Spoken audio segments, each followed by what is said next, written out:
ಆನೇಕಲ್ ತಾಲೂಕಿನ ಬನ್ನೇರಘಟ್ಟ ಕಗ್ಗಲಿಪುರ ಮುಖ್ಯ ರಸ್ತೆಯಲ್ಲಿರುವ ಬೂತನಹಳ್ಳಿ ಗ್ರಾಮದಲ್ಲಿ ಶ್ರೀ ಶನೇಶ್ವರ ಸ್ವಾಮಿಯ 32ನೇ ವರ್ಷದ ಜಾತ್ರಾ ಮಹೋತ್ಸವ ಭಕ್ತಿ ಭಾವದಿಂದ ಸಂಭ್ರಮ ಸಡಗರದಿಂದ ನೆರವೇರಿತು. ಜಾತ್ರಾ ಮಹೋತ್ಸವದ ಅಂಗವಾಗಿ ಶ್ರೀ ಶನೇಶ್ವರ ಸ್ವಾಮಿಯ ಶ್ರೀ ಚಿನ್ನದ ಪಲ್ಲಕ್ಕಿ ಮೆರವಣಿಗೆ ಗ್ರಾಮದೆಲ್ಲೆಡೆ ಭವ್ಯವಾಗಿ ನಡೆಯಿತು. ವಾದ್ಯ ಮೇಳದ ಘೋಷ, ಪೂರ್ಣಕುಂಭ ಕಳಸದೊಂದಿಗೆ ಮುತ್ತೈದೆಯರು ತಂಬಿಟ್ಟಿನ ಆರತಿ ಹಾಗೂ ಬೆಲ್ಲದ ಆರತಿ ನೆರವೇರಿಸಿ ದೇವರಿಗೆ ಭಕ್ತಿ ಸಮರ್ಪಿಸಿದರು. ವೀರಗಾಸೆ ಕುಣಿತ ಕಾರ್ಯಕ್ರಮ ಭಕ್ತರ ಮನಸೂರೆಗೊಂಡಿತು. ಹೊಳೆ ಪೂಜೆ, ಕಳಸ ಪೂಜೆ ಸೇರಿದಂತೆ ಹಲವು ವೈದಿಕ ಕಾರ್ಯಕ್ರಮಗಳು ವಿಶೇಷ ಆಕರ್ಷಣೆಯಾಗಿದ್ದವು. ಮಹಾಶಿವರಾತ್ರಿಯ ಪ್ರಯುಕ್ತ ಶ್ರೀ ಶನೇಶ್ವರ ಸ್ವಾಮಿ ಜಯಂತಿ, ಲೋಕ ಕಲ್ಯಾಣಾರ್ಥ ಶ್ರೀ ಗಿರಿಜಾ ಕಲ್ಯಾಣ ಮಹೋತ್ಸವ, ಶ್ರೀ ಸತ್ಯನಾರಾಯಣ ಪೂಜೆ, ರುದ್ರಾಭಿಷೇಕ ಹಾಗೂ ರುದ್ರ ಹೋಮಗಳು ವಿಜೃಂಭಣೆಯಿಂದ ನಡೆದವು. ದೇವಾಲಯದ ಆವರಣದಲ್ಲಿ ಶ್ರೀ ಪ್ರಸನ್ನ ಗಣಪತಿ, ಶನೇಶ್ವರ ಸ್ವಾಮಿ ತೈಲಾಭಿಷೇಕ, ಶಿಲಾವಿಗ್ರಹ, ಶ್ರೀ ಸುಬ್ರಹ್ಮಣ್ಯ ಸ್ವಾಮಿ, ಶ್ರೀ ಜಲಲಿಂಗೇಶ್ವರ, ನಂದೀಶ್ವರ, ಶ್ರೀ ಚಾಮುಂಡೇಶ್ವರಿ, ಶ್ರೀ ಅಭಯ ಆಂಜನೇಯ ಸ್ವಾಮಿ ಹಾಗೂ ಶ್ರೀ ಕೃಷ್ಣ ರಾಧಾ ರುಕ್ಮಿಣಿ ಸಮೇತ ಪರಿವಾರ ದೇವತೆಗಳಿಗೆ ವಿಶೇಷ ಅಭಿಷೇಕ ಮತ್ತು ಅಲಂಕಾರ ಮಾಡಲಾಯಿತು. ಬಳಿಕ ತೀರ್ಥ ಪ್ರಸಾದ ಹಾಗೂ ಅನ್ನಪ್ರಸಾದ ವಿತರಣೆ ನಡೆಯಿತು. ಪೂಜಾ ಕಾರ್ಯಕ್ರಮದಲ್ಲಿ ಭಾಗವಹಿಸಿದ ಮುತ್ತೈದೆಯರಿಗೆ ಬಾಗಿನ ನೀಡುವ ಮೂಲಕ ಗೌರವಿಸಲಾಯಿತು. ಪುರಾತನ ಕಾಲದಿಂದಲೂ ಈ ದೇವಾಲಯದಲ್ಲಿ ಪೂಜಾ ಕೈಂಕರ್ಯಗಳು ನಡೆಯುತ್ತಿದ್ದು ಭಕ್ತ ಕಷ್ಟ ಕಾರ್ಪಣ್ಯಗಳನ್ನು ನಿವಾರಿಸುವ ಶಕ್ತಿ ದೇವರಲ್ಲಿದೆ ಎಂದು ಗ್ರಾಮಸ್ಥರಾದ ಬಾಬು ಅವರು ತಿಳಿಸಿದರು. ಬೂತನಹಳ್ಳಿ ಸೇರಿದಂತೆ ಸುತ್ತಮುತ್ತಲ ಗ್ರಾಮಗಳಿಂದ ಭಕ್ತರು ಆಗಮಿಸಿ ದೇವರ ಕೃಪೆಗೆ ಪಾತ್ರರಾದರು. ಒಟ್ಟಾರೆ ಭಕ್ತಿಭಾವದ ಸಂಪ್ರದಾಯ ಮತ್ತು ಸಾಂಸ್ಕೃತಿಕ ವೈಭವದ ಸಮಾಗಮವಾಗಿ ಈ ವರ್ಷದ ಜಾತ್ರಾ ಮಹೋತ್ಸವ ಯಶಸ್ವಿಯಾಗಿ ನೆರವೇರಿತು.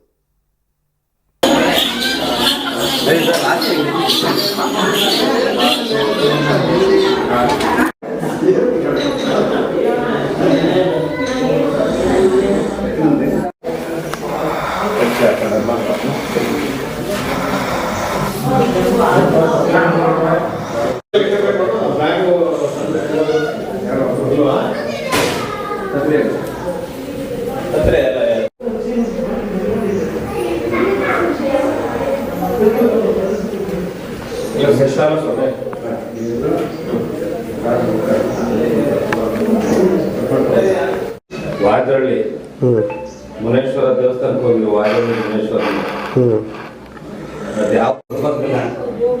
ಮತ್ತೆ ಮಾರನೆಗ ಮಲಗದಲ್ಲಿ ಹೇಳಿದ್ದೇನೆ.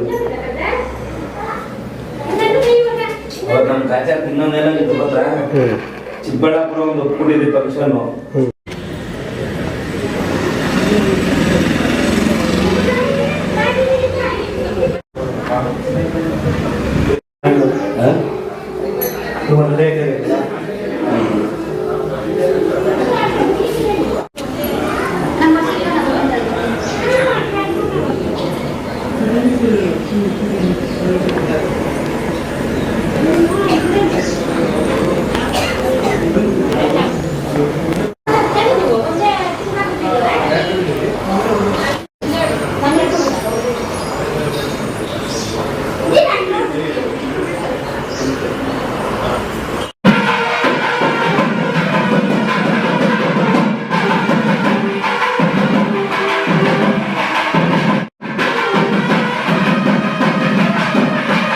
ಮೊದಲಿಗೆ ಶಿವರಾತ್ರಿ ಹಬ್ಬದ ಆರ್ಥಿಕ ಶುಭಾಶಯಗಳು ಮತ್ತು ಎಲ್ಲರಿಗೂ ಒಳ್ಳೆಯ ಆರೋಗ್ಯ ಭಾಗ್ಯ ಎಲ್ಲ ಕೊಟ್ಟು ಆ ಶಿವ ಮತ್ತು ನಮ್ಮ ಶನೇಶ್ವರ ಎಲ್ಲರಿಗೂ ಒಳ್ಳೆಯ ಆಶೀರ್ವಾದ ಮಾಡಲಿ. ಮತ್ತು ಇಲ್ಲಿ ಬೆಳಗ್ಗೆಯಿಂದ ಇವತ್ತು ವಿಶೇಷವಾಗಿ ಶನೇಶ್ವರ ದೇವಸ್ಥಾನದಲ್ಲಿ ಜಾತ್ರೆ ಮಹೋತ್ಸವ ಇದೆ. ಇದು 32ನೇ ವರ್ಷದ ಇತಿಹಾಸ ಜಾತ್ರೆ. ಇದು ಏನು ಇವಾಗ ಸುತ್ತಮುತ್ತಲು ಬನ್ನೇರಘಟ್ಟದಿಂದ ಆನೇಕಲ್ಲಿಂದ ಸುತ್ತಮುತ್ತ ಜನರಿಂದ ಬಂದು ವಿಜೃಂಭಣೆಯಿಂದ ಜಾತ್ರೆ ನಡೀತೈತೆ. ಮತ್ತು ಇದು ಬನ್ನೇರಘಟ್ಟದಿಂದ 5.5 ಕಿಲೋಮೀಟ್ರಲ್ಲಿದೆ ಶನೇಶ್ವರ ಸನ್ನಿಧಿ. 32 ವರ್ಷ ಆಗಿದೆ, ಇತಿಹಾಸ ದೇವಸ್ಥಾನ ಇದು. ಮತ್ತು ಇಲ್ಲಿ ಶನಿಶೃಂಗೇಶ್ವರ ನೋಡ್ಬೋದು. ಶನಿಶೃಂಗೇಶ್ವರ ದೇವಸ್ಥಾನ ಅಂದರೆ ಈ ನಮ್ಮ ಸುತ್ತಮುತ್ತಲಿನೇ ಇದು ವಿಶೇಷವಾದ ದೇವಸ್ಥಾನ.